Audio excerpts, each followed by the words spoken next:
Good evening, everybody. Welcome to another Fireside Chat. This is Fireside Chat 84, Eimear Burke here.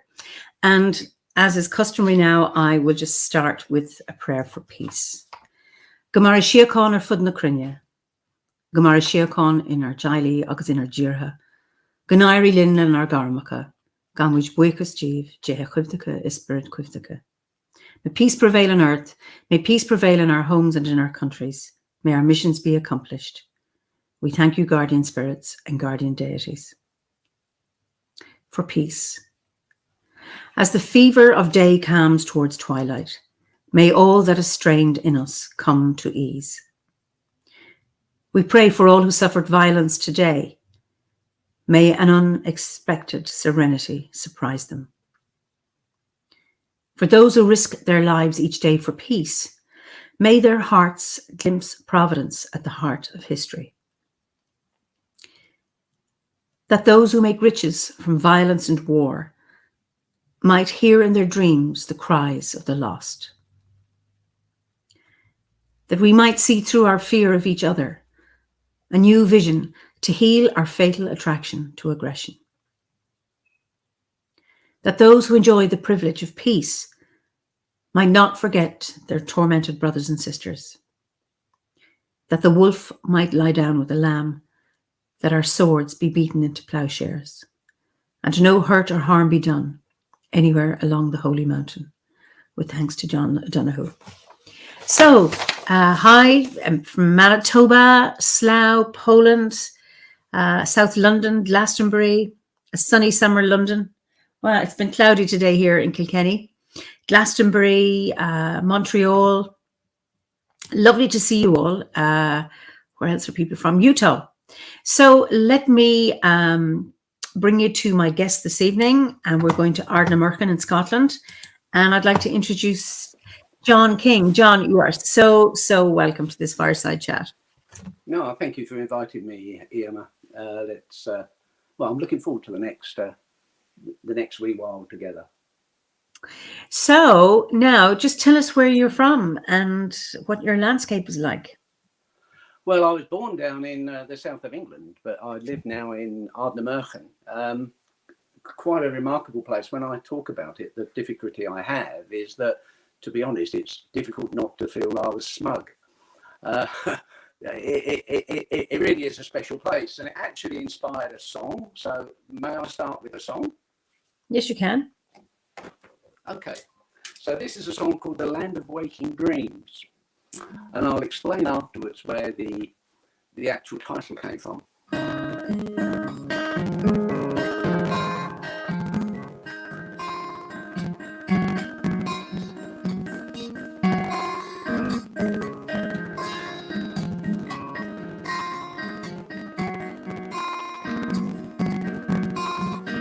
Fire and ice for 2 ages past, land of waking dreams, where the ocean foam breaks on the shore, the eagles soaring high, where the winters are long and the days are short, land of waking dreams.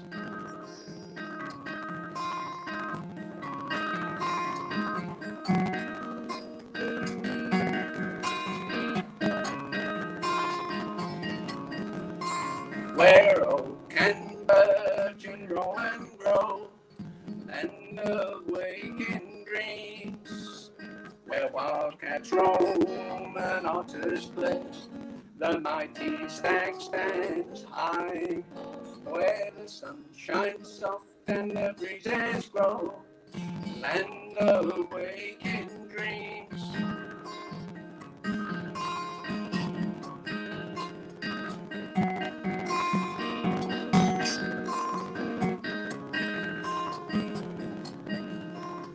Surrounded by the stormy seas, land of waking dreams, when islands appeared in oaks and near, home of the Selkie too. Gales roaring from the Hebrides, land of waking dreams.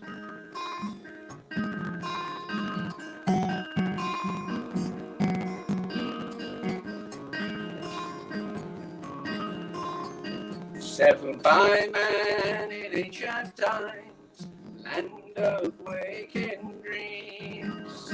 They buried their dead in chamber camps, put up the standing stones.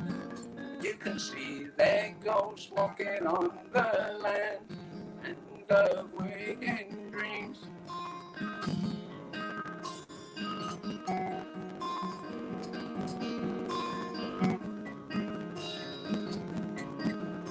With the mountains of the setting sun, land of waking dreams, where the veil is thin and sound time, the summer lands are near. You can step right into the other world, land of waking dreams.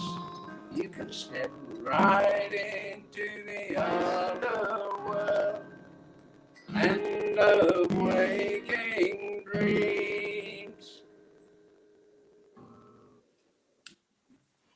That is beautiful, John. It was very crackly, and somebody said, "Lovely song, though, even through the crackles, like an old record." I don't know what's going on. Apologies for our crackles and our static. We have checked this and it's fine. And anyway, so it's been a problem. I am very remote. Whether that's an issue, I don't know. Maybe the service comes and goes. But what I'd like to do, you asked me about where I am. For those of you that aren't familiar with the west coast of Scotland, I'm north of the island of Mull and west of Fort William. We actually, the Ardnamurchan Peninsula sticks out into the North Atlantic. It's the furthest west point of the British mainland. So it really is quite a unique landscape. To sort of unpack the song a little bit, I mentioned fire and ice.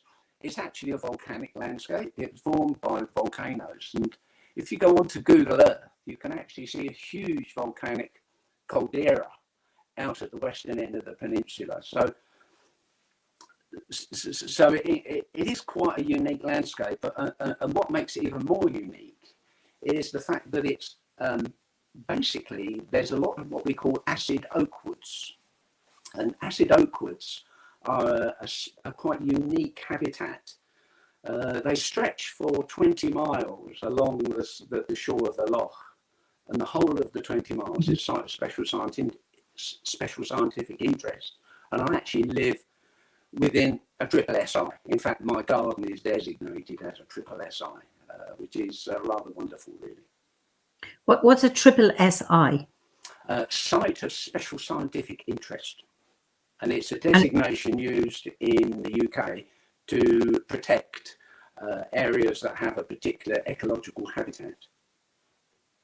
So yours is triple? Yeah, it's called a triple SI, Site of Special Scientific Interest. That's where the triple SI comes from. Oh, I thought you had three particular things in it that were of interest. No. The main reason for it being designated that way is because of the oak woodlands that we live in. So we actually live in an oak woodland. So you say it's acid oak, is that so it's boggy? Yeah, we've got a lot of boggy ground around here. My garden, there's very little flat land. It's mainly a rock that sort of just rises up behind the house, covered over with a thin layer of clay, and then bog on top, essentially. So that's our landscape. And Franny wants to know: are you near the Hebrides? That's her dream place to visit. Well, I actually mentioned the land of waking dreams. When I first came here, I first came to visit this area in 1974, and I drove down from the north up by Mallaig down towards a town called Glenouig. And as you drive down this road, you look out at the inner Hebrides, the islands of Muck, Rum, Canna, and Egg. And on a very clear day, you can actually see the Outer Hebrides on the horizon. And so, as I say, it's like looking across the sea at Tiernan Og. They're just blue on the horizon, and just wonderful, wonderful scenery. But yes, so in answer to that, they're further west. They're offshore about 40 miles, I think, from the tip of Ardnamurchan. Okay. And given that you're from the south of England, what brought you so far north and into another country? Oh, well, when I was 24, I got involved in mountaineering and rock climbing. Mm-hmm. And that started to bring me north to Scotland. And my whole life I've been back and forth to Scotland. And in actual fact, I had my, it's always felt like home to me, much more like home than southeast of England. And I had my DNA done a few years ago, about 10 years ago. And my father's line, I've got an unusual blood type. I'm an AB positive, which is only about 5% of the population. Mm-hmm. Thereabouts. And I didn't realise until I looked into it, it only actually formed in the Middle Ages. Oh. Yeah, and what it was a fusion of the people coming from the east with the people that were already in the west, and that actually formed the AB. So I had my DNA done, and the hot spots for my father's DNA was the east coast of Ireland, so Dublin, and the west coast of Scotland. Okay. So whether there's some historical connection there, going back a long way, I don't know. But I like the north. I'm very much at home in the north. Oh, wonderful. So, what you're a rock climber. So where have you climbed? Oh, well, I'm no longer a rock climber. I'm now 72. I climbed from the age of 24 until I was 62. So nearly 40 years I was rock climbing. An awful lot of stuff in the UK, some in Norway, some a lot down in Spain and south of France. And then, of course, the Alpine chain running from Chamonix in France right through to almost to Vienna along the Alpine chain at various places. So quite widely, in 40 years, you can actually cover a lot of ground. And I did, essentially. Wow. So were you, high mountains, or is it rocks? I mean, you're talking about obviously. Everything from sea cliffs, and the sea cliff climbing is a fantastic environment to climb in because you've got the waves pounding at the rocks underneath your heels. Wonderful. To high mountains, to ice, vertical ice. I actually live about 40-50 miles from Ben Nevis. Okay. And that's got the northern side of Ben Nevis has got quite a reputation. I think it claimed about 6 lives this year. This year alone? Yeah, this last winter. I think there was about 6 people killed up there. And it's about 400 meters. It's about a 400-meter cliff. Wow. And I've climbed up there in the ice as well as on the rocks. So quite a wide thing. Quite a wide range of activity within that world for me. It is something that does not call me. I mean, I've climbed Kilimanjaro. I'm a hill walker. This idea of ropes and trying to find footholds and all of this terrifies the width out of me. I remember being in Yosemite. It was 25 years ago in winter, and I saw somebody climbing El Capitan, that just sheer rock face. And my reaction was anger. That stupid person, because I could feel his anxiety coming up inside me. Why would you put yourself through this? It was almost like I was projecting myself onto that climber. I was on that rock face, terrified. And I thought, why would anyone put themselves through it? I know it has something, but sorry.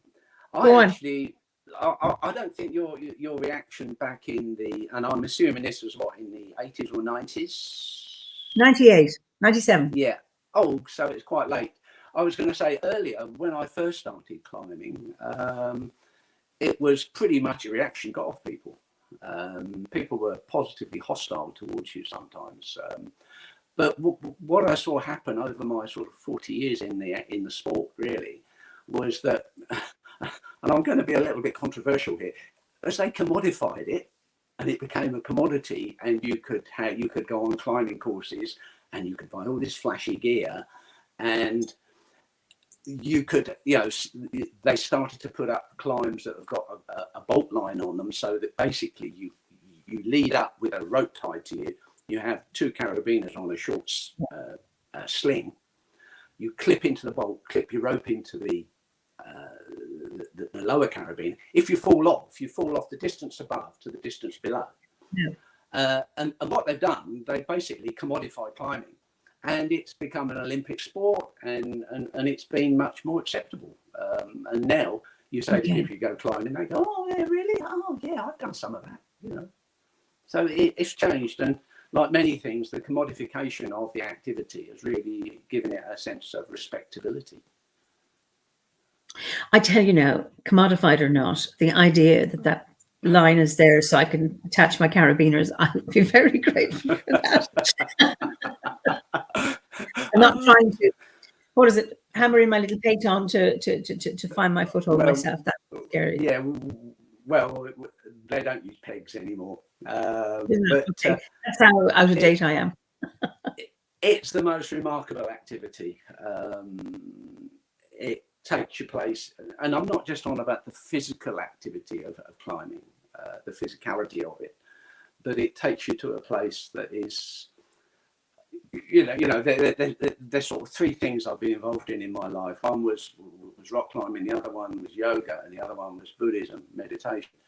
And each of those activities, people sort of looked at me initially when I was younger. You say, how do they connect together? But they connect together remarkably well. Because they're all about focus, and it's that level of focus that takes you into another space, whether it's a journey or a meditative space, or even just a place of euphoria and relaxation. Mm-hmm. But yeah.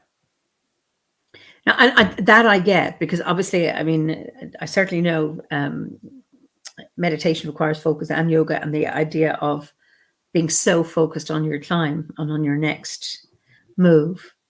And that can take you into a place of magic, yes. It does, to be honest, when you're 200 feet up in the air, or 60 meters up in the air, and you're standing on something about the width of a pencil, the stresses and strains that you've experienced from Monday to Friday actually really don't exist. And I would say climbing actually was quite a lifesaver for me when I discovered it, because it was a long time after I started climbing that I got involved in yoga and meditation. Okay, that was the gateway. Wow. Yeah. Sandy has a question. Do you think all the modifications have taken some of the skills needed? I assume, Sandy, you mean that maybe devalue the skills in some way, or there's 2. Basically, climbing has evolved in 2 ways. When I started, it was all what we call traditional climbing. So you climbed up on what we used to call the sharp end. It was the end you got hurt on if you fell off. So that was known as the sharp end. And you placed what we called leader place protection. And instead of having a bolt to clip a carabiner in, you would carry a selection of wedges, and then later on they developed a spring-loaded camming device. And you would climb up, and where you saw a suitable crack, you would place the gear. We just called it the gear. You place the gear, and then clip your rope into the carabiner. And that requires a huge amount of judgment. There are still people climbing trad, as we call it, but the emphasis for many people has been to move away to bolted climbing, which, and being an old style trad climber, I tend to refer to it as a clip up. You basically clip, and unless you do something really stupid, about the worst you're going to do is bust your leg. But with the leader place protection that we used to do, if you don't place that right and you come off and load it heavily, it'll come out, and you'll go a lot further. And in my climbing career, I think 4 friends die of various accidents. So it's got much safer. There's no doubt about it. The science has improved. You go on training courses instead of just going out with your mate. So yeah. I remember somebody describing to me climbing on ice and then this is when they had pitons, isn't that? Yeah. And sleeping. Says, okay, they have to sleep on a tiny ledge. And they would hear, as the ice was melting, the pitons slipping out. Oh, fun. And then you just get your hammer, and then you hammer it back in, and then you just go back to sleep again, and now that idea just terrifies me, as well as the thought of losing your hammer, but that I'm being calm enough to hear it. Okay, I just need to adjust this and just hammer it in again. That's it's about control. It's a mind game. People, when I first started, used to think it was a big ego trip, but it wasn't an ego trip at all. It was incredibly fulfilling, and I think people have often said to me, "What did you get out of climbing?" And apart from having an awful lot of fun and a lot of adrenaline rushes, which is pretty good, it's better than other things sometimes. What I got out of climbing was the ability to go into things I don't know if I can do them. And say that again. Say that again. The ability to go into things that I'm not sure if I can do. Yeah.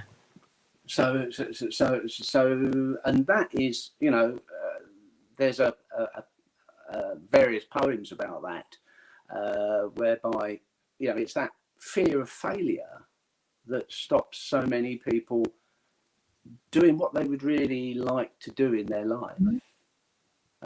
So that was really what it comes down to. That's one of the major gifts that I got from the years in that sport. I also got arthritis. Well, there's always a price. Sean Clancy says, after seeing the movie Free Solo, have such an incredible extra respect for the skill, both of body and mind, required to scale such spaces. Massive kudos, John, for contributing to such a feat of man's endurance. Oh, that's a very flattering comment from Sean. It really is. But it does require huge endurance and huge stamina to be able to do that. Yeah, the alpine climbing that I did was, it wasn't unusual to be on the go for 20 hours. Okay. So you'd start out at maybe 1 o'clock in the morning because you've got a glacier to traverse, and you'd go up and do the route. And I'm on about just a one-day route. I'm not on about going, multi-day routes. You'd start out about 1 a.m., get out on the glacier, do the climb, try to get off the glacier by 2 o'clock in the afternoon because the snow bridges are so dangerous, and the heat. People don't appreciate that you can go from -10 to +30 in a day on a glacier. Freezes overnight on a clear night. Really, really very cold at sort of 12,000 feet, or 3,500, 4,000 meters, and then it basically in the daytime it's like a solar reflector. Absolutely.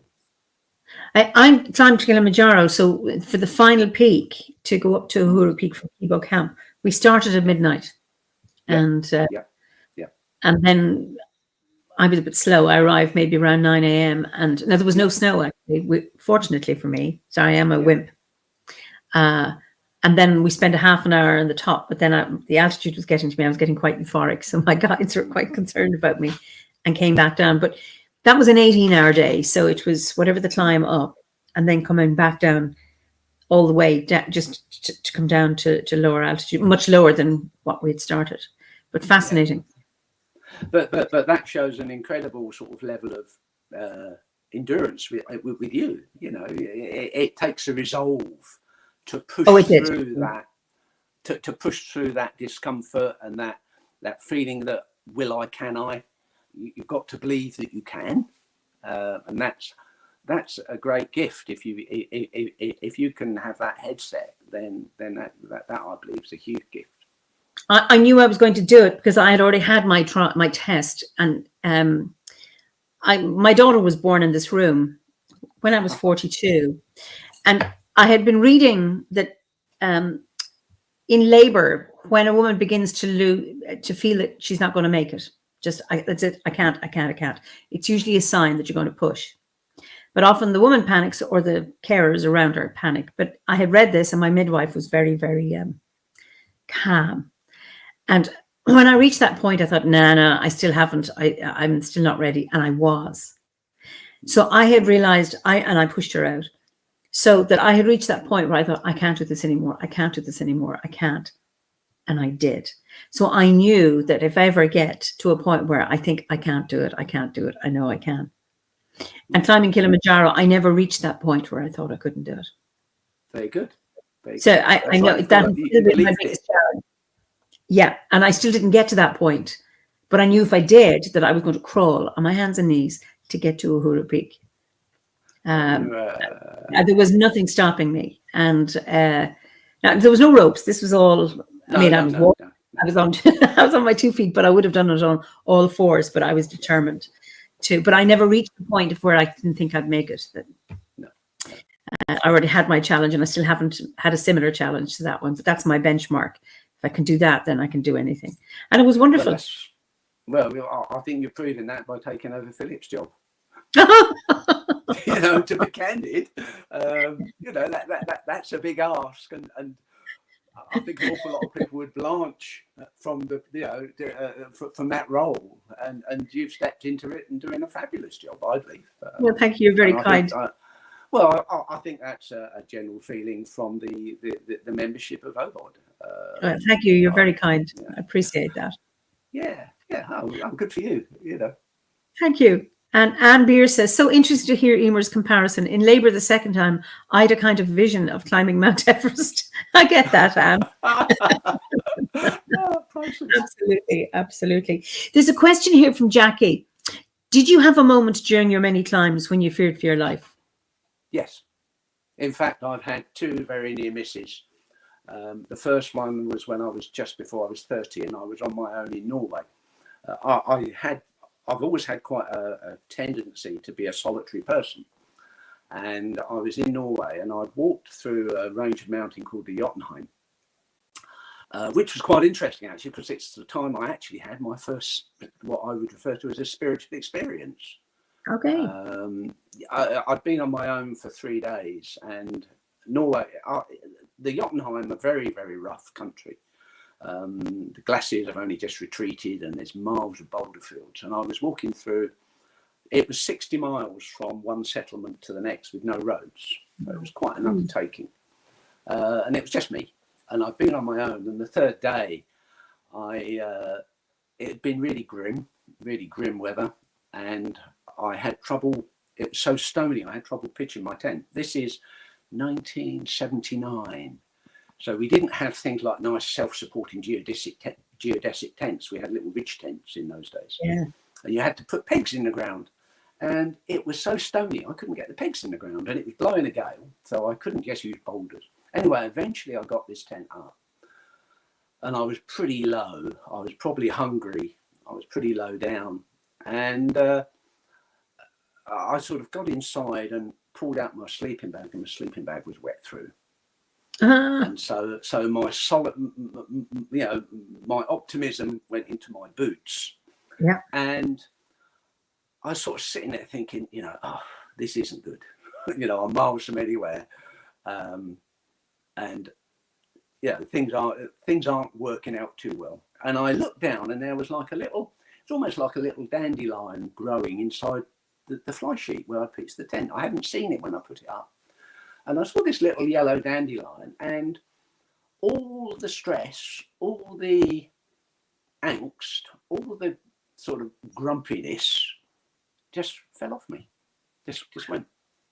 And I remember writing in my diary at that particular night that I don't think I'll ever quite see the world the same again. And I don't think I ever did. I think that was the first time that anything like that had happened to me. And it was a combination. Listening to one of your guests the other week, who said about having some really strong experience after a 10-hour meditation session. I think it was I can't think of his name, but basically I'd push myself to a point where all I could do was surrender. That's all I could do. I could only surrender to it or sync with it. And I just surrendered to it. And it was a remarkable experience, even now, sort of 40 years afterwards. Wow.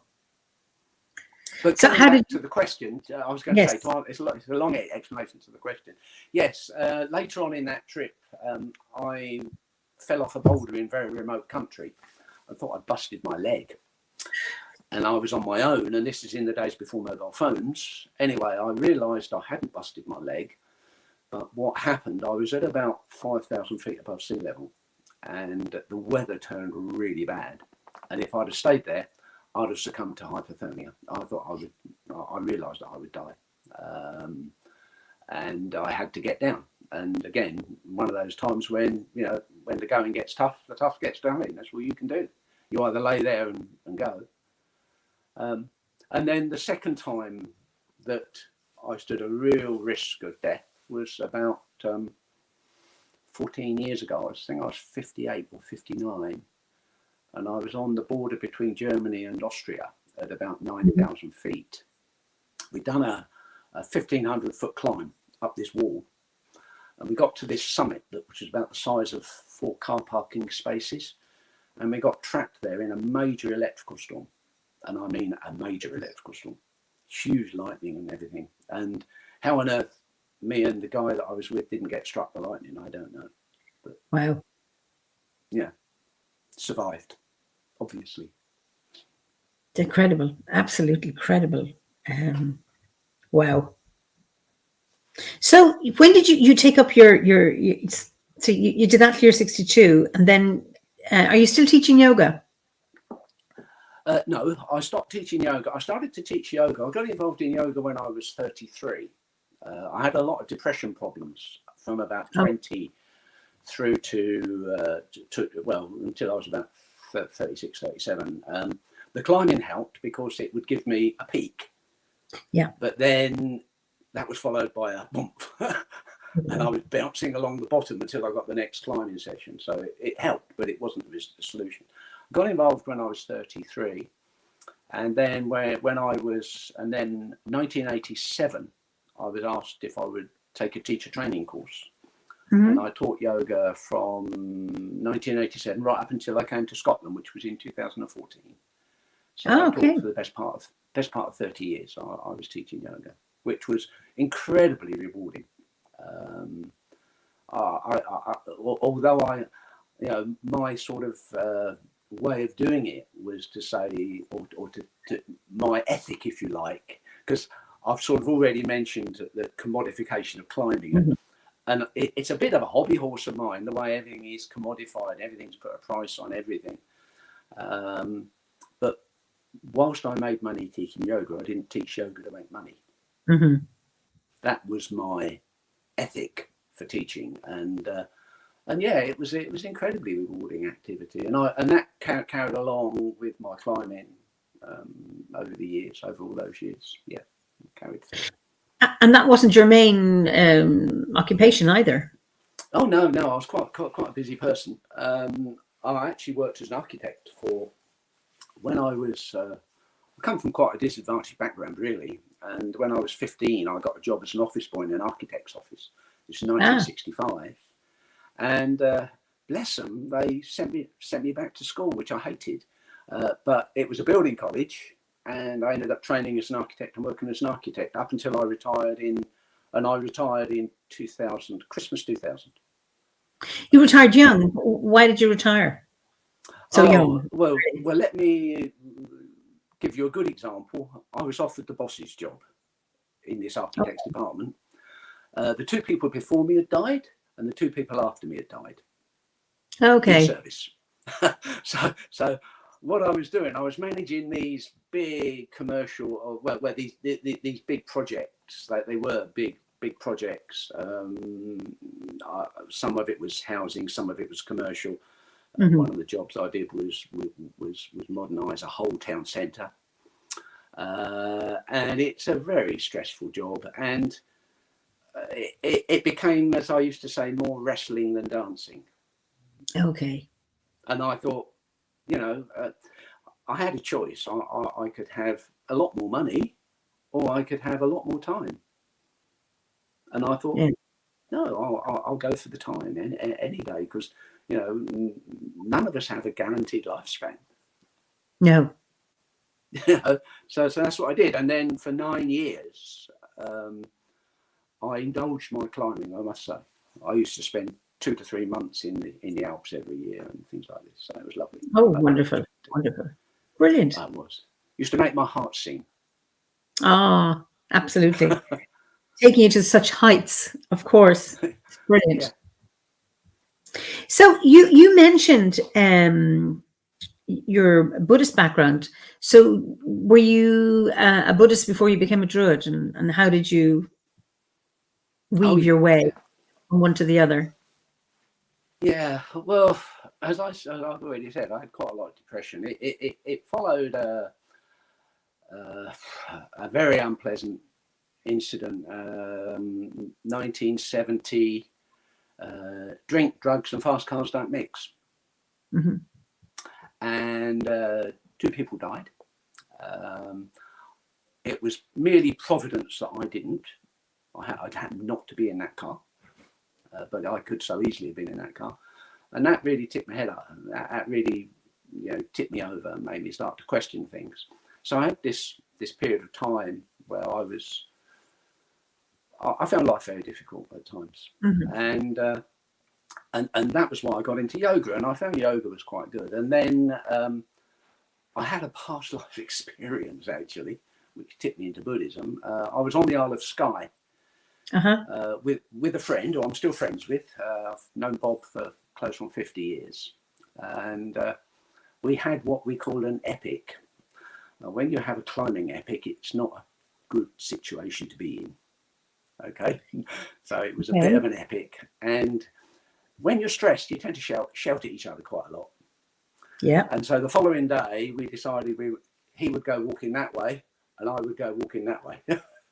And I ended up at a place called Reconditioning, which is on the Isle of Skye. Reconditioning. Okay. It's a peninsula that runs out from Loch Brittle, from Glen Brittle, in one of the main areas of Skye, one of the main climbing areas.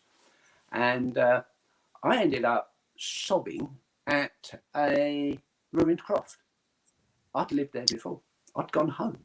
And, you know, bearing in mind, I was a pretty hard and tough character, really, in my youth.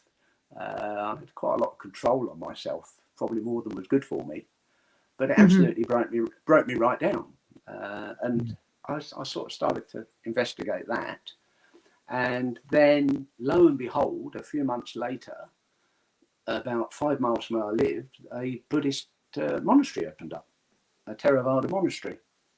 Oh. And I went along, and that was 1986, I think.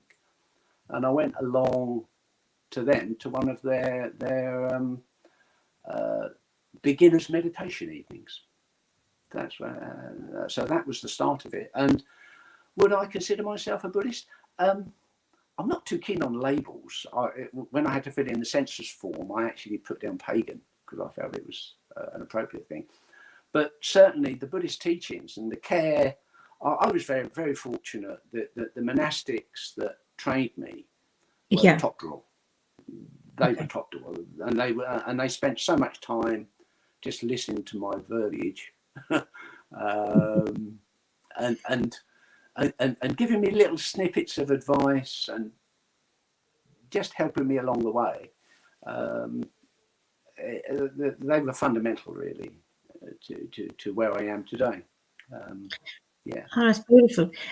Jackie has a question. There are quite a few Druids I've met that were Buddhists before they found Druidry. What are the similarities, in your humble opinion? Oh, right. That's a really interesting question, actually.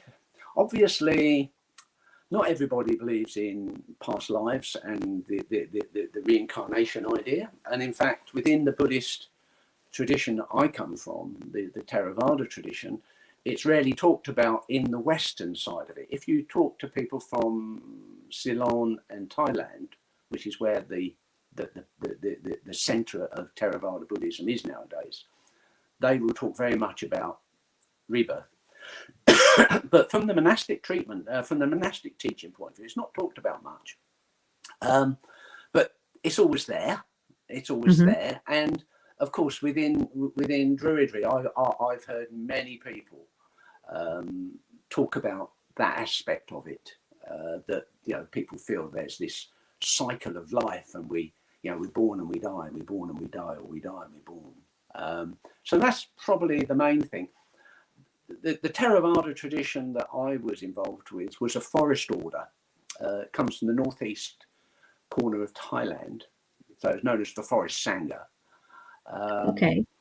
And of course, that's again, the teaching is around the natural cycles of, in that case, in actual fact, generally focusing on sort of things like leaf fall and decay. And so they're the sort of two areas that come immediately to mind to answer that question. I hope that's helpful. Thank you. I think there are a number of people who are just saying that they're, follow both paths. There's one woman, she says, Sue here, my dad worked his whole life working for IBM and took early retirement at 55 because folks were dead of stress. He just passed last year at 93. So retiring in time, I think, is very important. Yes. At the end of the day, I could have gone back. I could have retired. I could have taken my pension. I could have gone and earned just as much money, probably more than I was earning, again on top. But it wasn't. My heart wasn't in it, and I had to follow that. I followed my heart, and absolutely. I've got to say, it did cause. To be honest, I think it was the root of my divorce. Because I did end up getting divorced a few years later. I think that was the root of it. My wife wanted more, and I said, "No, we've got enough. What more do we want?" But different people have different needs, and sometimes we can satisfy them, and sometimes we can't. And sometimes Sometimes I think it's really important people look to their own needs. Oh yes, absolutely. And that's what I did. And as I say, I'm 72. Apart from a bit of arthritis, I think I'm quite healthy. I don't have any chronic conditions. That's good. So what do you attribute your good health to now, since you're no longer climbing? Do you still do a bit of yoga? I mean, I know you're not teaching it, but do you... No, I don't do any yoga, or very, very little. I've got arthritis in my wrists. My wrists don't bend anymore. Okay. So that makes anything to do with kneeling or things like dog face down very difficult. But what do I contribute my good health to? Well, firstly, I've got a wife who nourishes me wonderfully. I have a very good diet. I do a lot of meditation as part of my studies. But also, the other thing that is nice living here, when I bought this house, I don't like thinking of owning it, but within my deeds, the river that runs past the eastern boundary of my property is in my deeds. So I actually own the river. Ooh. And I go in the river every day of the year. Wow. It's been... When I was at the gathering in June down at Glastonbury, I had my first hot shower in something like 7 years, because I went into the shower block and I couldn't turn the temperature down, and it was horrible. It was absolutely hideous. But I needed to feel some water on me. But yes, I walk out of my back door in the morning. I walk maybe, because the garden's quite long. It's 200 meters. Up the hill, up into the hills, and I've got some plunge pools, and I walk out into the garden, go up and go in the plunge pool for a few minutes, and I do that 365 every day. And is this plunge pool fed by the river, or you? Yes, yeah. It's actually by the river. It's actually pools within the river, and they vary within depth depending how much water's coming down from the hills. Yeah. So I actually I attribute my good health to that. It's a bit anecdotal, but I've lived here now. Well, I've lived here for 8 years. I've not yet been to the doctors, apart from having a COVID jab. I have arthritis in my knees, my big toes, and my wrists. Mm-hmm. And the cold water actually controls the arthritis, and I have very little pain, at all. And if my knees hurt or my wrists hurt, I just go in the burn. Simple as that. Wow. And it goes a couple of minutes, it goes away. All the swelling goes down, all the inflammation's gone. So yeah, that's what I put it down to. I'm somewhat, very somewhat. I was going to say, not everybody's cup of tea. Actually, a lot of people have done, with COVID during lockdown. I have friends who've, started while swimming, going into the waters, rivers, and things. And that was one way of meeting outdoor, but also very good for health as well. And then they've continued it. I'm too wimpish for this, so I'm happy to walk it and hold space for those who wish to do it. Well, it's one of the things. It fits in wonderfully with my Druidry, because it's about meeting. One of the things I realised when I moved to this area to this house, is that if I really wanted to engage with the landscape, then I had to meet the landscape on the landscape's terms. Go on. So that's what has happened over the last 4 or 5 years. Very much meeting the landscape on landscape terms. Tell me a bit more about that. Well, I moved to this house 5 years ago this October, and I've been living on a very small island. We had an opportunity. Well, we manifested actually an opportunity. When I got involved in Druidry, one of the things I had a real problem with was doubt. Doubt was a big issue for me. I came from a Buddhist tradition where we were exhorted, only believe what you know. Okay. So you don't believe what you're told, you believe what you know. So I came from that position, and there was a difficulty at first with setting up the grove, but then moving forward, and if you want, I can talk about that in a wee while. When Lynn and I got together, I had some responsibilities down south. I had a 100-year-old auntie that I was looking after. Wow. I was her advocate. And when I say 100 years, she made her 100th year, but not 100 years. And what happened was Christmas Day 2013, she sat next to me and said, asked me if I was arranging a 100th birthday party for her. And I said, well, yes, of course I am. And she was the sweetest old lady. She really was. And she said, well, don't bother, John, I won't make it. And she died on the 2nd of January. Wow. So after that, what happened was, we went through the normal process. And then I had no responsibilities down south anymore, nor did Lynn. And Lynn said, where would you like to live? And I said, I'd quite like to live in Eimear. So it was coming up to Imbolc. So sort of a little bit skeptically, I agreed with Lynn that we would plant seeds. And what we did, we printed out a map of Eimear and folded it up into quarters and buried it, and planted it with seeds and set an intention. And then a few weeks later, I started phoning around the estates up here. Excuse me a minute, just get a drink. Started to phone around the estates to see if I could get a cottage, because I wanted to live up here in a rental first rather than buying a property. And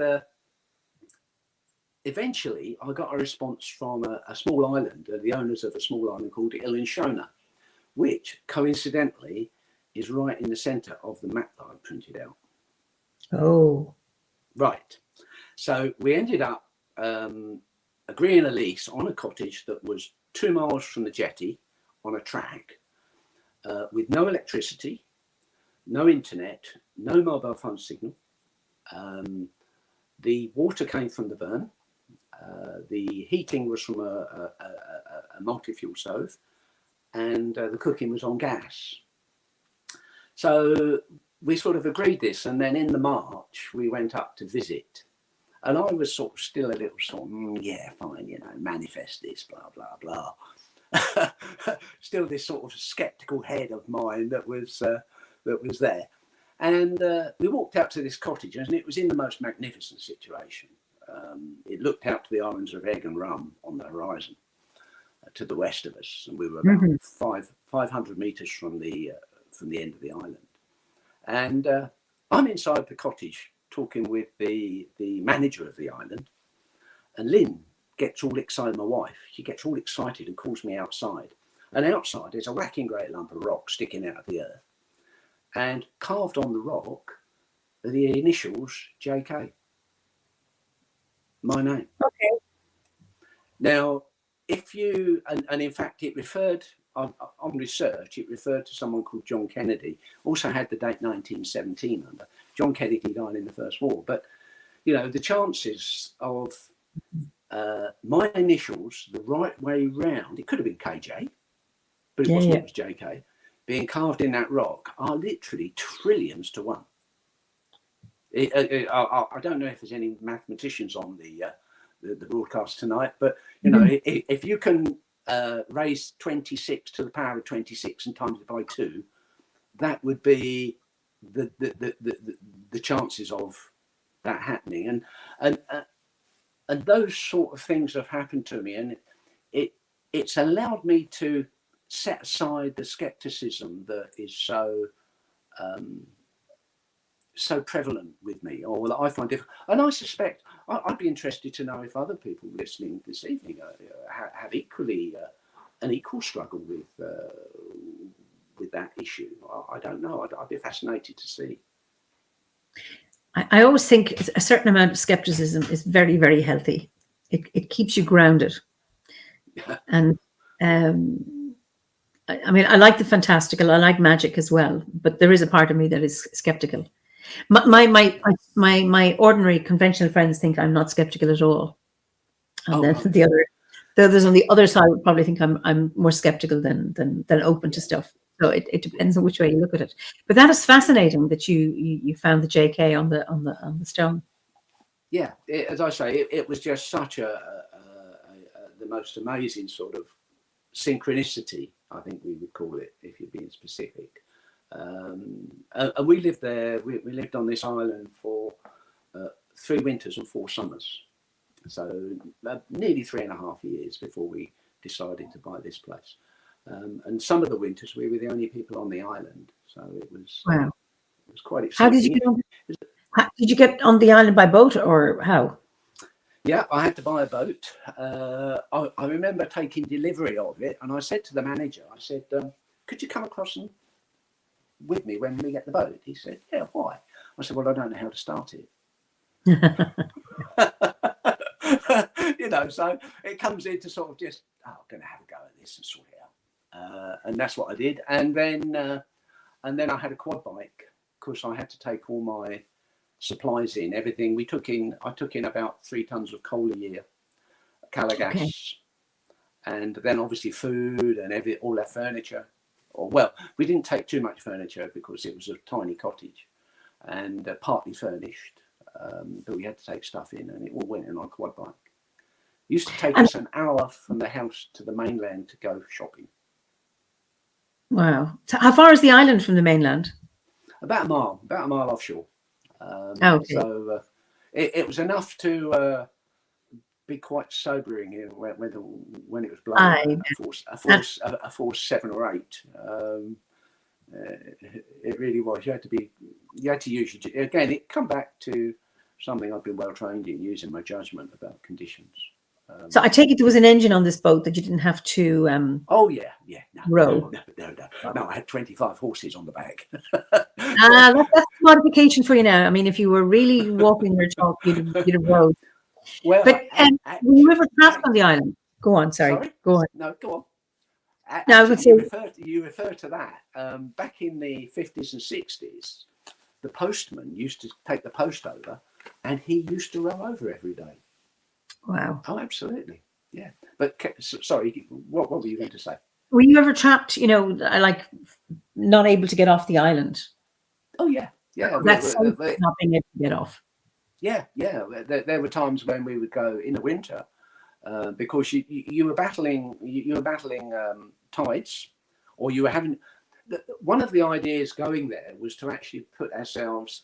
Yeah, my wife's a druid as well, and the idea was to put ourselves at, I wouldn't say the mercy, but put ourselves in a position where we had to work with The elements. With the elements, that's the word. Yeah, thank you for that. We had to work with the elements, and in the winter you've got 6 hours of daylight. Okay. Around the solstice, you've got just about six hours of daylight. You've got tides, and at times the tides could be quite challenging, and you've got the weather.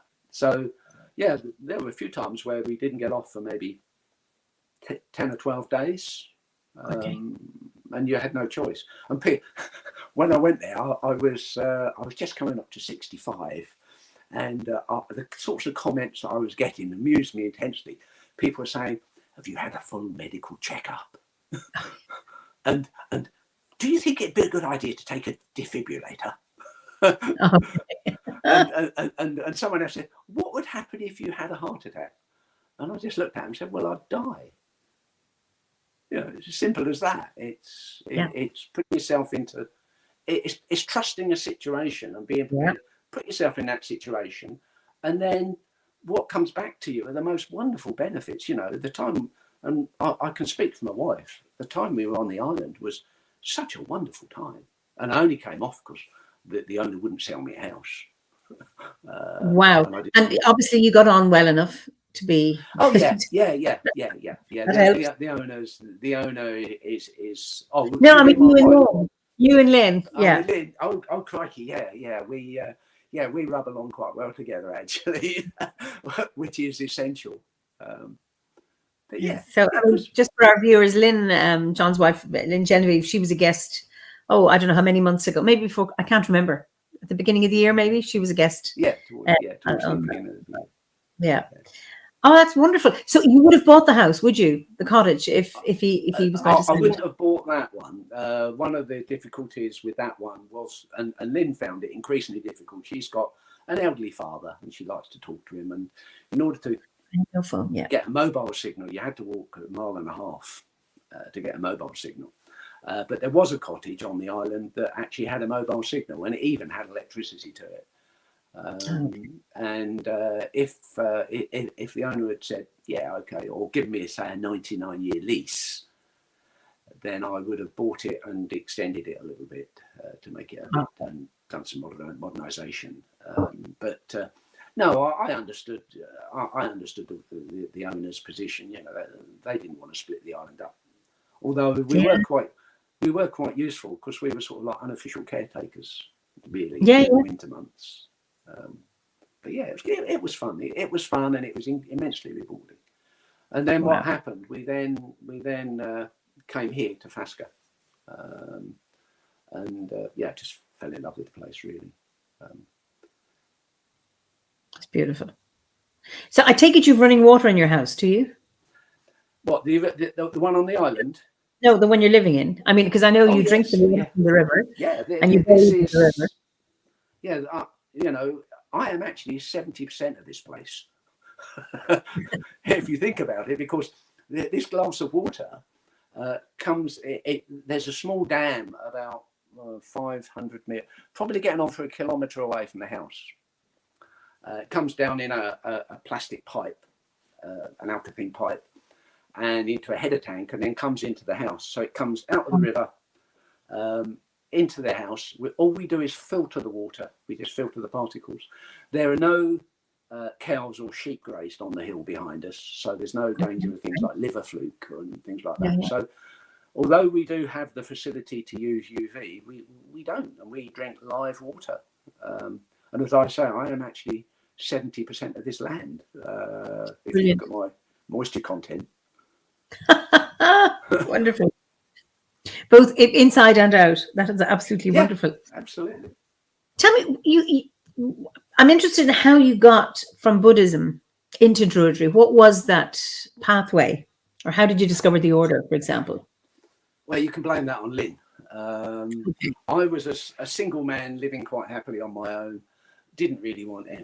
Certainly wasn't looking for a long-term partner. And one day she walked into my life, and she started talking about Druidry, and I'm thinking, yeah, right. And manifestation and other worlds, and I'm thinking, yeah, fine. Anyway, so we started to go out together, and when she was talking about sort of just the ideas, well, obviously, it's a mystery tradition. She couldn't tell me everything by any means, but just the ideas, it started to sort of ring bells, because where I was brought up was in the Chiltern Hills. And there's a big estate there called the Astridge Estate. That's 6,000 acres of woodland. Okay. And I spent a lot of my childhood there. And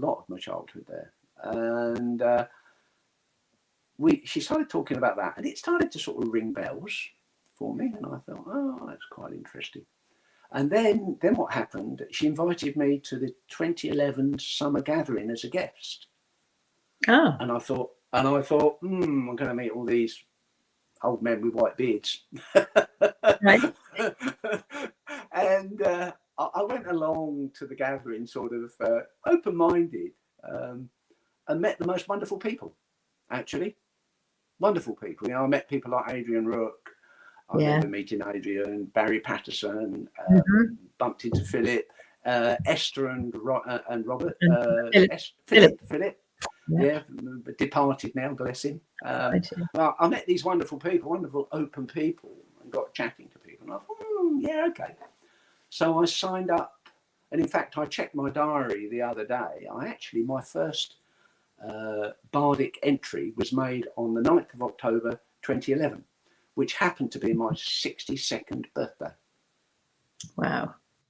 So that was my first summer gathering too, was 2011. Pardon?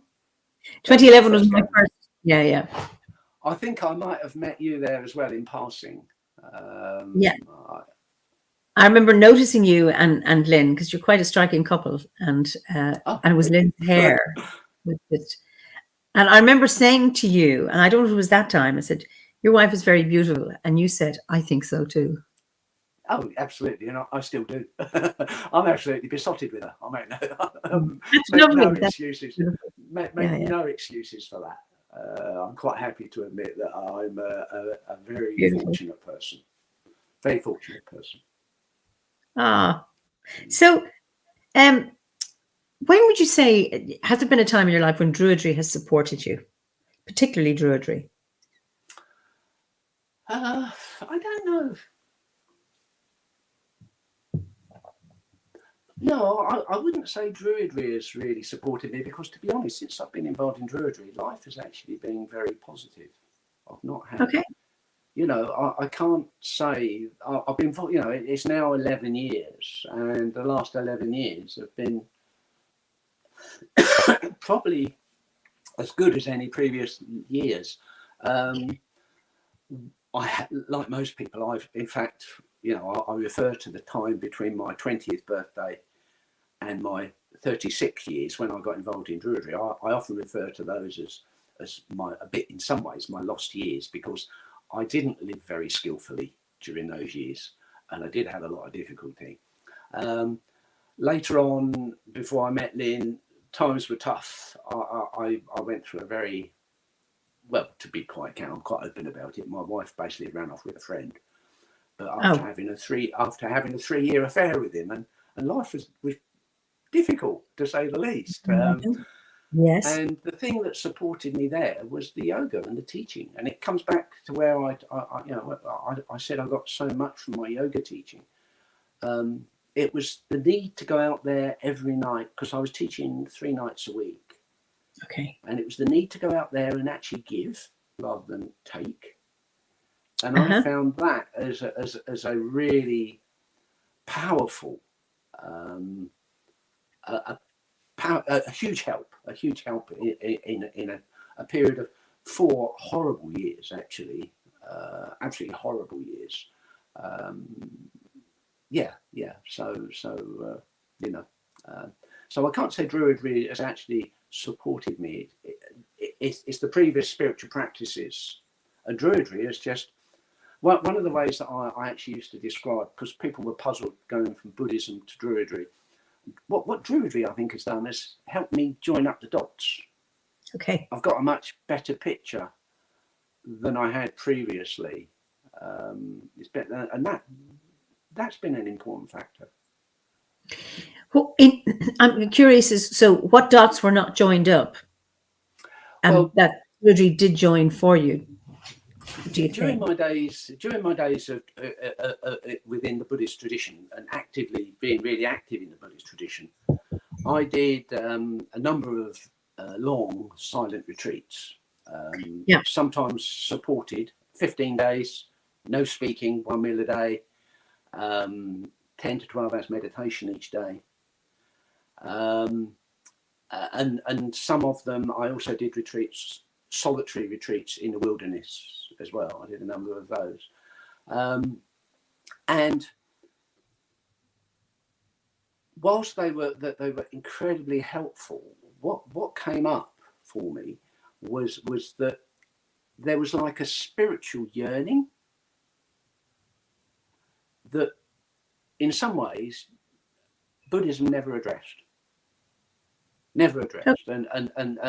there's if I go back to the Buddhist teachings that like there's various teachings. One teaching is there are a load of people asking the Buddha loads of questions, and he's in a forest and he says there are millions and millions of leaves in the forest.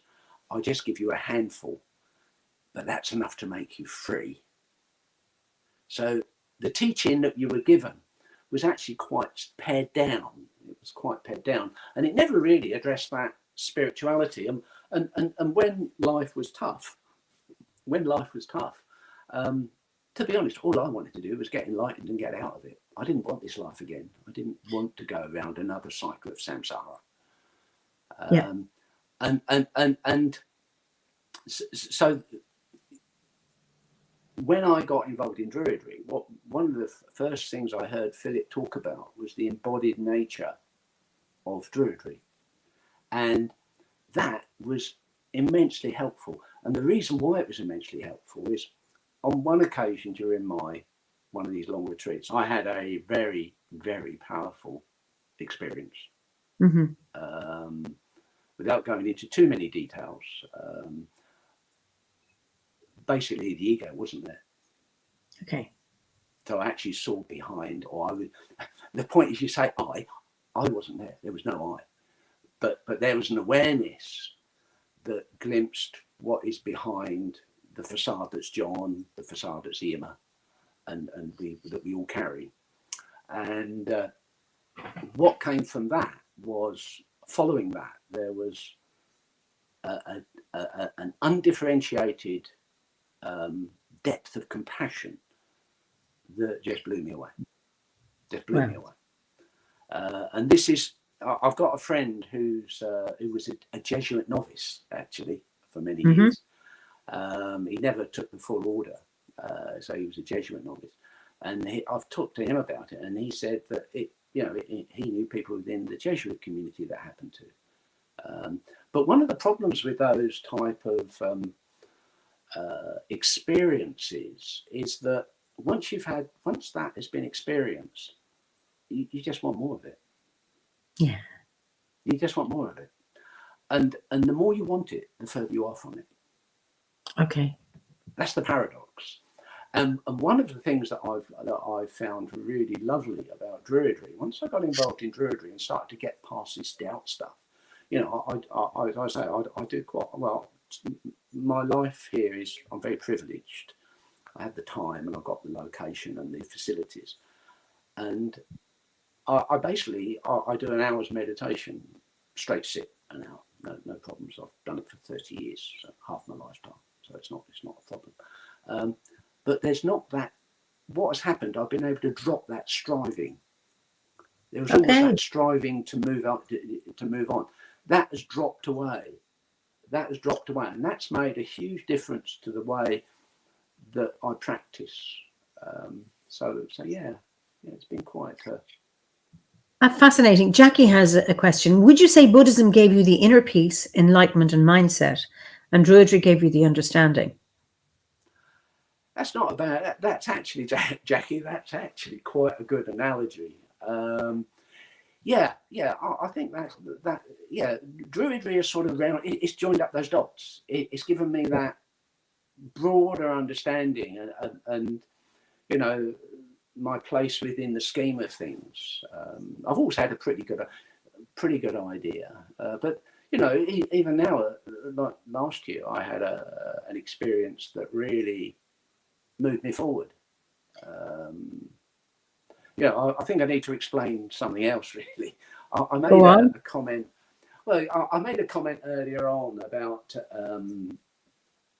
meeting nature on nature's terms. Yes, we never got. Yes, we went on. Meeting nature on nature's terms. What happened there? And it's been quite a journey, really.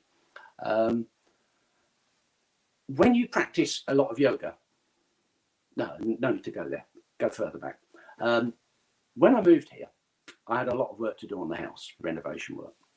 And further up the hill, about half an hour's walk up the hill, there's a wonderful pool, about 2.5 meters deep, 4 meters wide, and about 10, 12 meters long. And I would walk up in my welly boots and my hat, and I would strip off naked and swim in the river, come out, dry myself, put hat and Wellington boots on, and walk back. Okay. And I was doing that, and I was dipping in the river in the mornings. And over a period of possibly close on a year, I'd be walking back, and I don't know, there was something sort of, there's no one around here. This is a remote location. My nearest neighbours are 300 yards either side of me. We've got 8 miles of uninhabited country to the north of me. I've got this really remote location. And something was nagging at me, and gradually I started walking back, first of all, with my shirt off, and then I ended up walking back just wearing a hat and wellies. And it was as though the land itself was saying, hang on, John, what are you doing here? And I got this message coming through, and there's sort of the logical mind is saying, well, this is a bit peculiar. What is this really about? But the feeling, when I moved into the heart and stayed with the feelings, there was something quite comfortable about it, but not quite right. And then what happened was I was here one afternoon, and it was absolutely teeming down with rain. And I got a call. It was almost like someone had phoned me up. Mm-hmm. And I took my clothes off and went for a walk. No shoes, nothing. Even took my glasses off. Wow. And there's a wonderful, on the OBOD website, I'm sure some of you have read it, there's a wonderful thing called Getting Naked with Nuing. Yes. It's in the resources. And this man is a much better writer than I am. And he basically goes out in his garden at midnight to do a ritual. He takes his pajamas off, and he's standing there, and he's just getting into it, and the walls crumble, and he starts to feel this oneness with nature. And then his wife comes out with a torch, and he said, and the walls came straight back up. And what happened for me, the day I did that, the walls crumbled, and they just crumbled to dust.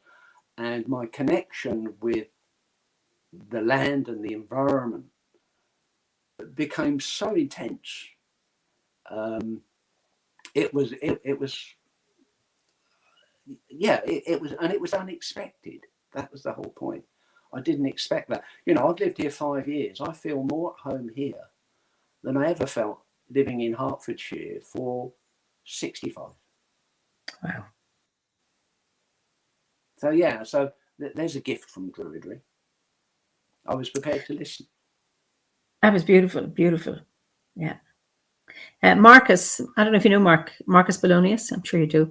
So interesting and lovely to hear your comment. Meeting nature on nature's terms. I'm learning to come to terms with life on life's terms. And yesterday, I sat under the canopy of a 400-year-old elm, listened and felt both. Wow. And that's an elm tree that's well enough. Wow, Marcus, that is brilliant. A 400-year-old. Is Marcus in the UK? He is, yes. Oh, right. Because I don't recognise the person. Mark Kingston. Pardon? You might know Mark Kingston. No, you might know him as Mark. know. He was at the gathering in Glastonbury. Right. He's in Brighton. Oh, right. Okay. Yeah. No, He was a guest last year on here as well. So. That's a very nice story, Marcus. And as Eimear says, if you've got a 400-year elm tree, hang on to it. We've actually got elm trees here on the land here. We've actually and are they well? Pardon?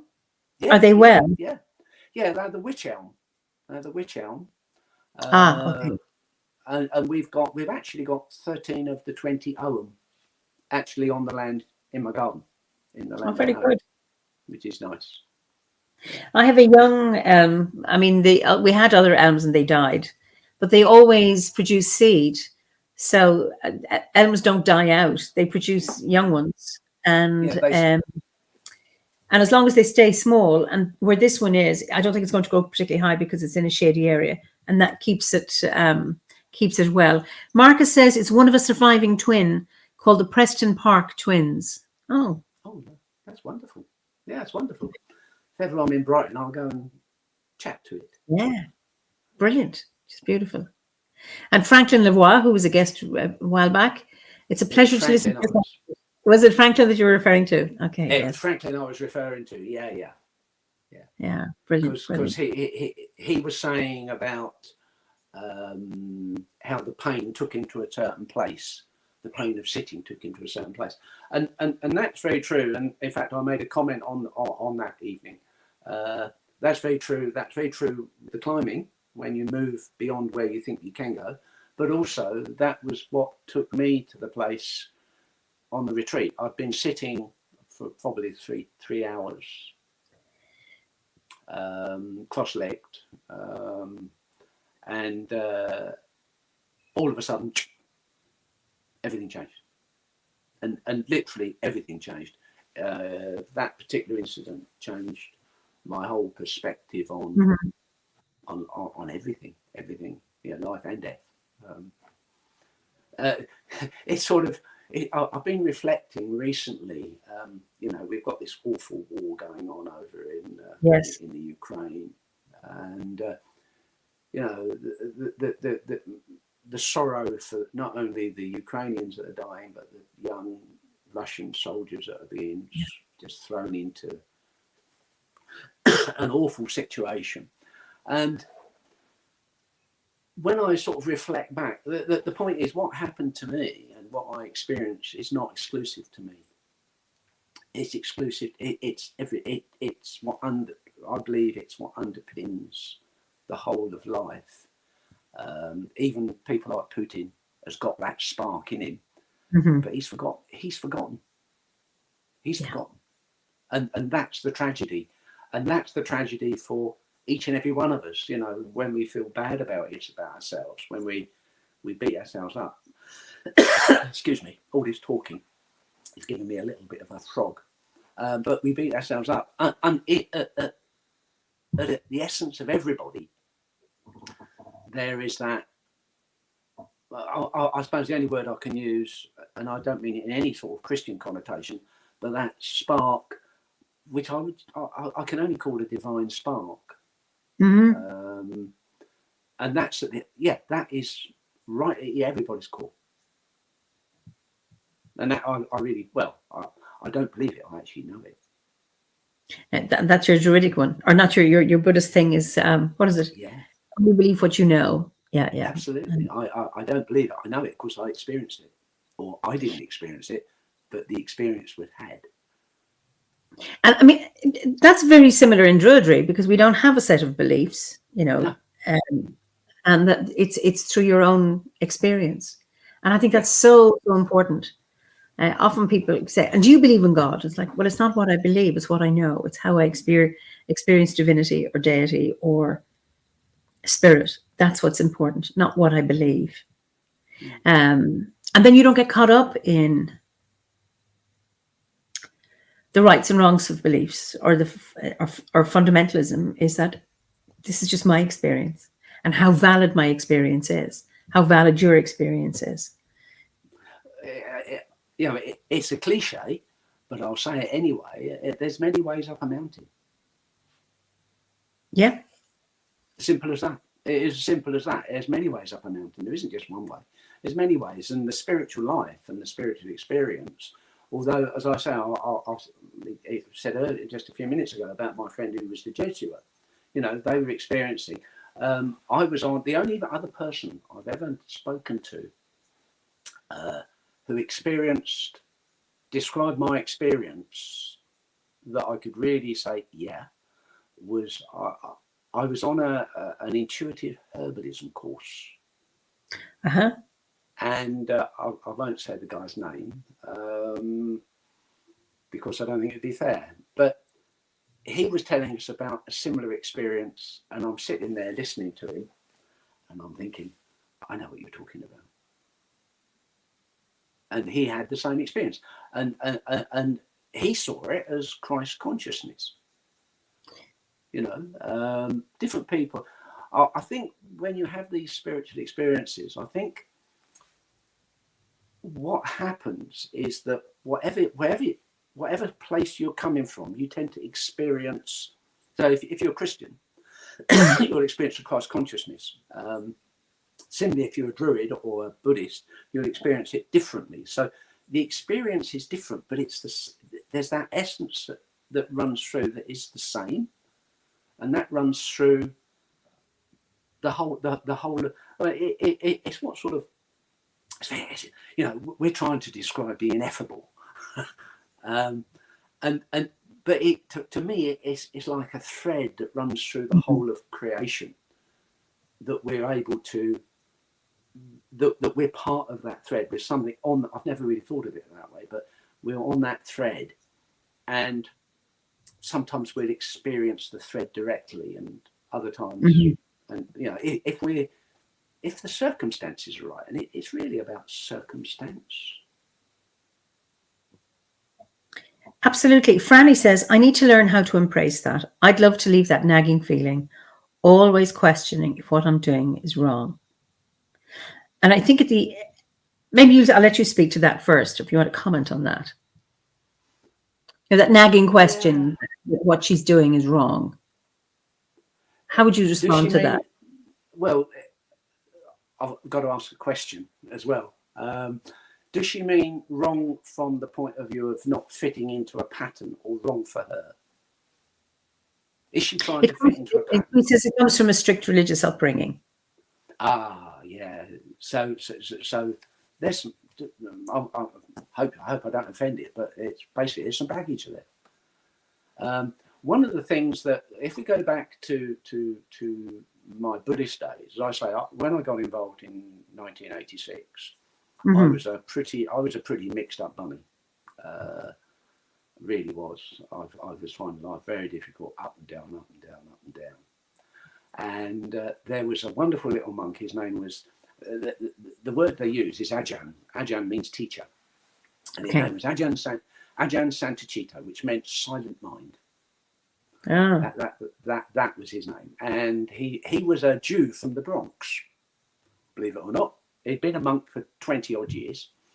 And he used to just, the two of us just connected, and he was so supportive. And I remember a number of things he said to me, and one that might be helpful. He said, don't believe your thoughts. Okay, don't believe your thoughts. Don't believe your thoughts. And if we look at that within the Buddhist context, thoughts have the nature of being anicca, dukkha, anatta. That's Pali. That's the language of the Theravadins. Anicca is impermanent. They just come and go. They just come and go. They do, yeah. Dukkha is often translated as suffering, but that's not a very good translation. A much better translation is unsatisfactoriness. Okay. And anatta is actually, they're not yours. Because when you sit down and start to watch your mind, you see the most awful things popping up. And you think, what on earth's that? And what that helped me to, what the meditation helped me with was being able to step back from the fact that I wasn't good enough. When I started in 1986, I really didn't like myself once I started to do meditation. Once I became aware of my behavior and my thought processes, I really didn't like that. And the meditation allowed me to see what was going on. And just recently I've come across something, I don't know if it's from the psychology world, but it's the 4 A's. It's awareness, becoming aware, then accepting, then taking action, and then adhering to that action, to continue that action on. And the meditation gave me that awareness, and it sounds like the lady in question has got that awareness. And what has to come next is that acceptance. You have to accept that that is the way it is. And what I would say is, don't believe your thoughts. They arise and cease in the mind. I get that, because I know when we've allowing just thoughts to drift by and not engage with them. And then there's a part of me wants to challenge the thoughts. And it's, how can you argue with nature and think for any minute that that's wrong? How can you argue with honoring the elements, being out in the landscape? Because that is not incompatible with Christianity, No. And there's a part of me that wants to do that as well, is to say, actually, what in your Druidic practice, Frankie or Franny, do you think is actually bad? And she says, yes, I try to meditate a lot on letting the disturbance pass like clouds, but it's definitely a daily practice to get there. Thank you. One of the things I will say is, having taught yoga for close on 30 years, I've never taught meditation. Okay. I've never taught meditation. I taught yoga in a meditative style. And I did that because what I found over the years was that, well, what we can see is the mind is so quicksilver. A thought, bang, rise and see, bang, bang, bang. The body responds much slower. And I found that actually, if I could get if I could sort of create an environment and a style that enabled my students to stay within their physical form, that a lot of the stuff that was churning around would drop away. And I'm a very earthy person. Well, I'm a fire and water person, but I'm a very practical person. And what I found was when I was teaching, my only aim all over those years was for people to go home feeling them better than when they came into the room. That was my goal. And what I would say is, if there are difficulties in meditation and that's messing around with the head, then, like you say, stay with the body. Do walking meditation, do yoga, go and play a flute under a tree. There's many ways we can calm the mind. You can, you can sit in the garden and do a bit of needlepoint, or carve a spoon, or or go and engage with nature in a way that's quite initially shocking, like cold water swimming. Yeah. Because there's not only the physicality, but there's also the physiology that comes from cold water swimming. Right. Yeah. I don't know if that's helpful or not. Just random thoughts. She just says nature spirituality has always felt right. I think from any tradition, that having a connection with nature cannot but be good for you. And there's also, when you are out in nature, does it make you feel good? Does it elevate your mood? Does it give you a sense of connectedness? If it does, then you know. If it doesn't, then you know it's not for you. Yeah, I think that's a good, very sound advice, actually. That's very sound. Yeah. Gabriella Luna, hi John. My near-death experience were not of my religious background, completely different. They were Buddhic, of which I knew nothing. Research is showing near-death experiences as a surprise. I'm not too sure what you mean, Gabby. And then Anne has a question for Gabby. I find this fascinating. Does it perhaps relate to previous life experiences? I don't know, Gabby, could you just elaborate a little bit on that, and then we can come back to it. One of the things that I can say about what Gabby's talking about there, if she's saying that what I described was similar to an NDE, certainly reading Anita Moorjani's book, which is about near-death experience, there is a similarity. The difference with what I experienced was there was no out-of-body experience. There was no seeing myself other than. It was more immersive. It was completely immersive. Not more immersive. It was completely immersive. But there is a similarity there. I think maybe it's back to this. You know, one of the things that's always occurred to me, because death has been quite a companion of mine over the years, is that the body doesn't mind dying. Yeah. As simple as that. If the body doesn't mind dying, it's what happens. You know, it's the most natural thing in the world. The body doesn't. It's the railing of the ego and the fear that the ego creates around the process that is the problem. And you know, people have said to me, I mean, again, going back to my Buddhist days, a monk said to me, "Had I ever thought about dying?" And I said, "Well, I've had a crow on my shoulder since I was a child. I've always had that awareness of my mortality." And people say, "Am I scared of death?" I don't know. Honestly, I won't. Having sort of had a couple of near misses and held my mum's hand when she died, and had some direct experience of it. If someone said to me tomorrow, "You've got pancreatic cancer, you've got 3 months," I can't say that I would know. The actual process is where I think I may be uncertain about it. The actual end result, I'm quite comfortable with. In actual fact, I've just made my own funerary urn as a project. Your urn? Are you going to be cremated? Are you? I'd like to be buried on the land here, but you'd never. Well, for a start, you couldn't dig deep enough. And I want to stay on the land. I want to stay on the land here.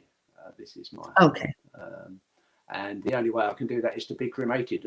And I think the neighbours might complain if they built a large wooden pyre up by the shed.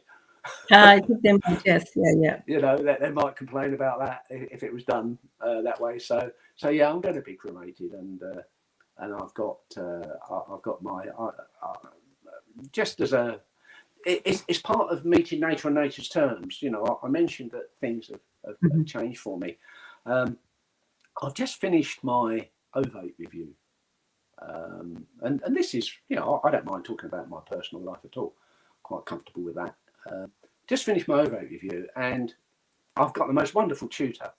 I won't name her, but I'll give her a shout out if she's watching. She's part of this eccentric old man sort of talking about his naked adventures.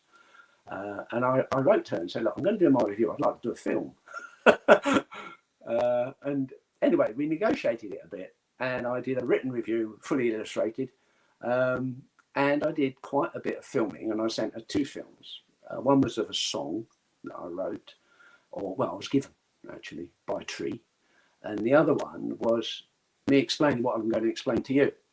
And what happened? So I'm filming out in the wilds, and I set a camera up. I've got a camera that films very high quality video that I can get photographs out of, snatch photographs out of, and they're good definition photographs. And there's one bit of video that I was sort of doing the editing, and I really saw the animal that I am. My movements, everything. You know, I'm just one of those animals. I'm just one of the animals moving through this land and working on this land and being here. And it was quite a striking bit of video of about, 30 seconds. Anyway, that prompted me to write the article. I don't know if any of you saw it, the one in the last touchstone called "Falling in Love with Myself." No, I've missed it. Okay. Oh, right. Well, I wrote an article, "Falling in Love with Myself." And basically, the premise is, if we yeah, okay, talk about myself first, and then I'll ask the question, because I always like to ask questions and see how people respond to them. What happened? You know, I'm part of this land. I've engaged with the land in this very intimate way, and I've fallen deeply in love with it, and I'm part of this land. So whilst since my Buddhist days I was always fairly comfortable with myself, what I found is that my relationship with myself has deepened because of the work I've done within Druidry. And, Wow. and as I say, I actually wrote this article, and that was the title, Falling in Love with Myself. And there's nothing narcissistic about it. It's just me being comfortable with me. Yeah. And at the end of it, I actually asked 3 questions, and Penny, bless her, she coached me on the questions a little bit. But essentially what I was saying, if as Druids, we love the land and we feel part of the land, we are part of that land. Do we have that same relationship with ourselves? And that's a pretty tough question to ask people. You know, and if not, why not? What separates us from that feeling? And I wrote it and asked the question for people to inquire in themselves about how they feel about that. And it links back to the question earlier about feeling you're doing something wrong. No, you're not doing anything wrong, you know. But because, let's be honest, how many people are really comfortable with themselves? It's a hell of a question. You know.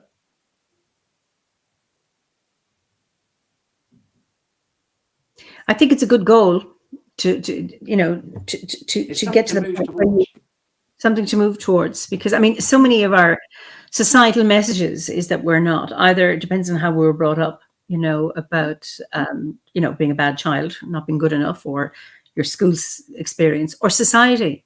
Either you're not good enough at your job, you're not good looking enough, or whatever it is that, you know, you can always do better, that thing, rather than get to the place where you say, you know, I am, and I really like myself, and I am comfortable. Yeah. I again, and I'm not knocking any particular tradition. One of my friends, his name was Johnny Murphy. So you can guess where he came from. And, no, I must be English. and Johnny Murphy, he was wonderful. He even played a banjo. But he was a wonderful chap. And I remember talking to Johnny one day, and he said he was brought up in the Catholic tradition. It was sin, you know. And it's so hard for people to move away from that conditioning, because that's what it is. It's one of the going back to the Buddhist teachings. I remember Ajahn Santa again saying to me that meditation is about, first of all, reconditioning. So you basically, by practicing the meditation, you recondition, you see your thoughts and you recondition your thoughts. And then the next step is to decondition. Okay. So you're not bound, you know, and that's simple words to say, but that's a hell of a job. That's a hell of a job. But, you know, that's, again, it's work in progress. And we're all work in progress, we can say. You know, like I say, at 72, I had a revelation this year that's been incredibly, I think really beneficial, actually. I think regardless, the love quote from Michelangelo when he was 87, Ancora imparo, I am still learning. And I think that is so important, that we are always on a path of discovery. And I think it's rather than saying, I'm old now. And my mother used to say that at my age, I can't learn something new. And she was telling me this in her late 20s. It's like, 86, and she's still here, you know, and it's that, you know, that you can always learn. Pat here says something. There's the trendy nihilistic view that because we're humans, we're some kind of virus on the earth, the only destructive species, as if we were separate from nature rather than a part of it. That plays a part in making people uncomfortable with themselves and damages our relationship with the land. Absolutely, Pat. I find that, you know, I say to people, we are nature. Stop this regarding ourselves as a virus, because if you do that, you come from a place of guilt and maybe shame. And when that's your motivation, you don't do good things. It's not a great place to be. No. A certain amount of guilt keeps us on the straight and narrow, but to regard ourselves as something as hateful. And actually, not all viruses are bad either.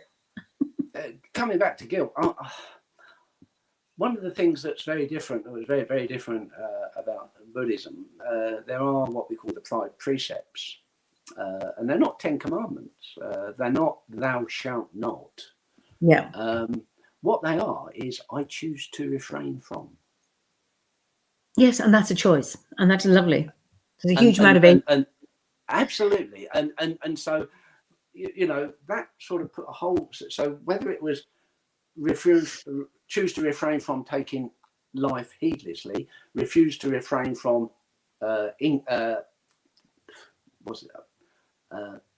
incorrect speech, and now choose to refrain from taking that which is not freely given. And so these, and it just puts a completely different slant on the way when you work with that, it puts a completely different slant on the way that you perceive it, and it is perceived. So yeah, it was it was a pretty seminal time for me. I think I said once that Buddhism sorted out my head and Druidry has sorted out my heart. Ah, it's wonderful. And Gabriella, Buddhism is a great pathway towards Druidry. I came from 7 years of Buddhism, and I feel those prepared me really well for things in Druidry. Helped a lot. Yeah, I think that's a fair statement. And Stephanie says, I have agoraphobia. I've had it my whole life, and it tends to get compounded over the years as different traumas come up and the world's events are in your face all the time. Druidry and the love of nature has been an incredible therapy for me. Delighted to hear that, Stephanie. It has helped my family as well. You can learn so much about yourself when you go outside of society's expectations, become one with nature, and give yourself grace and time to understand your own feelings. So glad I found OBOD. That is so lovely. Thank you so much, Stephanie, for saying that. Well, the other thing that I'll pose to people is an idea that has come from this falling in love with myself. If we perceive nature as sentient, which is certainly what I do, I see nature as very alive and sentient. And I'm looking at from an anthropomorphic or an anthropocentric position, from mankind looking at nature and seeing nature alive, and I'm part of nature. The question that's come to my mind that I'm actually working with at present is, does nature perceive me? And how does nature perceive me? And in fact, that's a question I'm working with currently. I said earlier, I've got a very deep affinity with water. And I'm working with water at present. And the way I'm working with that is I journey to water and ask the question, and then get an answer back, and then I go away and try to film it. So I actually and see how that balances up. And the idea I've got is to actually work through all the elements. So water, because of my affinity with water, I felt wonderful. That was a good start. I would like to think that nature was aware of us. Otherwise, then we are not part of it. You know. That's a good point. That's a really good point. Yeah. I mean, people say, well, you know, the planet will survive and we can exterminate ourselves, and nature doesn't give a damn and we'll find because we're incidental. I don't think we're incidental. And I'm not coming from an anthropocentric point of view, is that if we are part of nature and we are nature, every part of nature needs to be aware of every part of nature. And otherwise, it's like then we are separate. And it's about being able for all aspects of nature to recognize and be aware of the interconnectedness of it. That is my hope. I'll be very disappointed if it's not the case. It's like, what am I doing? That is a wonderful exposition, actually. And I think that you're absolutely right. I don't think it's a hope. I think it's a reality. I think that is the way it is. Yeah. So we're sort of coming at the same thing from slightly different perspectives. Yeah, very good indeed. So we are coming to the end of our time, John. Questions. Gabriella says Gaia does love us. At least that's what I felt. A very nurturing love. That's wonderful. Well, I feel that too, Gabriella. So thank you for reminding me of that. And Franklin says, light is so full of photons, it's numberless. And light is cosmic awareness. This is not merely a metaphor. It is soul nature. Yeah. Yeah. And Sean says, this has been such a grounding and enlightening conversation. So many excellent examples of real world connection of spirit to the physical, of the divine to the earth. Thank you both so much for your guidance. Thank you, Sean, for your kind words. That's a really generous comment. Thank you. Indeed. That's very generous. So, one concern you have about the modern world? Oh, that's a hard question. You know, have you got another 2 hours? No. But yeah, no. I think there's a danger with the modern world, and it comes back to my hobby horse, really, about commodification. I think there's a danger that the modern world knows the price of everything and the value of nothing. Have none, yeah. If you want me to sum it up, you know, we're constantly bombarded with this and that, and yet the real valuable things, the you know, love, friendship, companionship, care, that sort of stuff. There's plenty of people that feel that way. Of course there are. There's still loads, but it tends not to be, you know, it's incidental instead of being possibly more central to our lives. But yeah. So what gives you hope then for the world we live in? I suppose the ecosystem itself, the planet itself, the way you know, when I look out of the window here, see where I live, probably 200 years ago, all the trees were being felled and used for charcoal, because it was a charcoal area. The oak trees were burned, produced charcoal for smelting. There's just the other side of the burn, there's a cliff that was quarried to build a bridge. The abutments to the old bridge are both either side of the burn, one's on my property. And yet you walk over there and it's just a magical place. The ecosystem has taken it over. It's mossy, you've got epiphytes, you've got little ferns growing out the trees, because we're in this temperate rainforest, you know, this acid oak woodland. The ecosystem itself, if we give it a chance, if we give the ecosystem a chance, I believe it will sort itself out. But we've got to be prepared. We've got to be prepared to change as a species. We've got to be prepared to accept maybe a little less as individuals. We have to change. Do you think we can? I know we can because we're perfect, but do you think the world can, generally? Well, I'm glad you said that. We are all perfect. It's just that we forget. I remember once you actually saying, no, none of us are perfect. Yes, you are. We just forget. The point is, we are that little bit of perfection. Do you think, you know, we're going to verge into politics here, because basically the whole socio-economic system has to change. You know, we cannot go in on endlessly consuming, producing, you know, sustainable growth. Complete and utter nonsense. We're on a finite planet.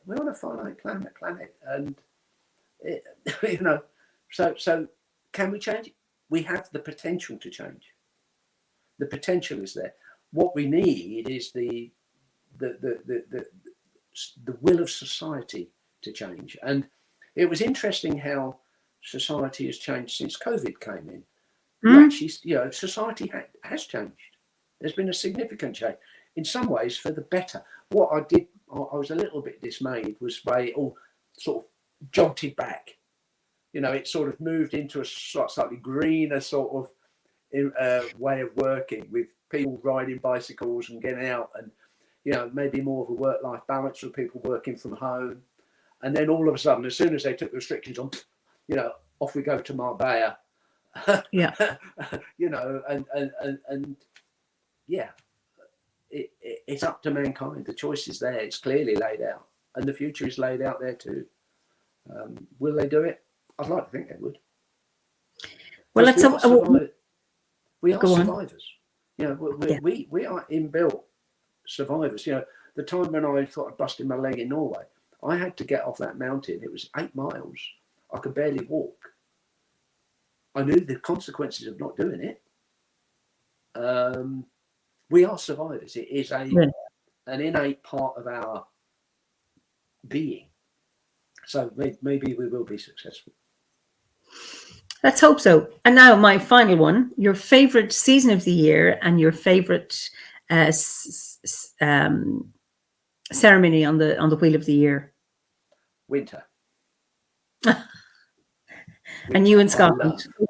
I love winter. It just, you know, that lovely Joyce Rupp poem, Winter's Cloak. Yeah. Yes, I love it. Yes.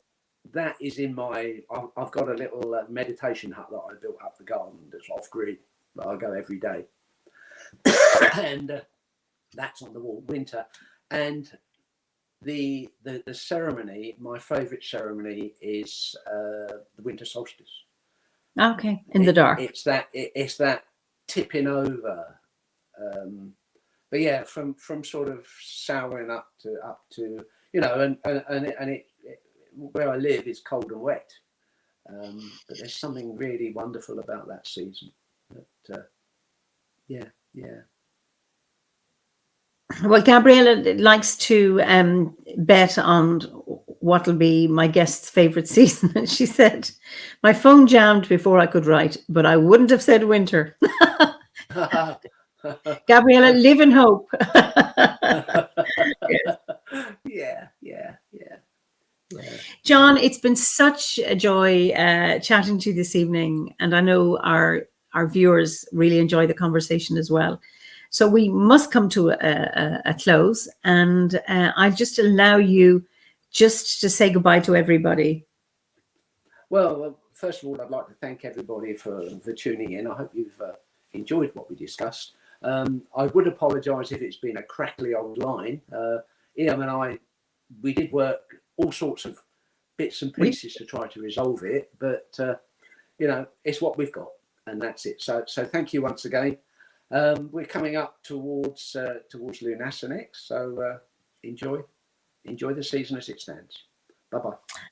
I just send you, so don't go anywhere. I'll just send you through the veil, and I'll talk to you in a minute. We can look at the comments then. Right. So thank you all for joining me again for this chat, and I hope you enjoyed it as much as I did.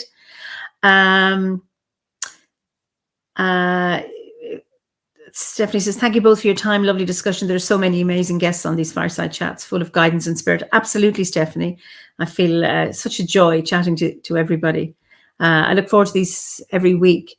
So I wish you all a good week. I will not be here next week because I will be in Germany at the International OBOD gathering, but I will be back in 2 weeks' time, and I look forward to having another chat with another wonderful guest, as they always have been. So in the meantime, enjoy the rest of your evening, your morning, your afternoon, or if you're watching a recording of this chat. So until we meet again, slán go fóill.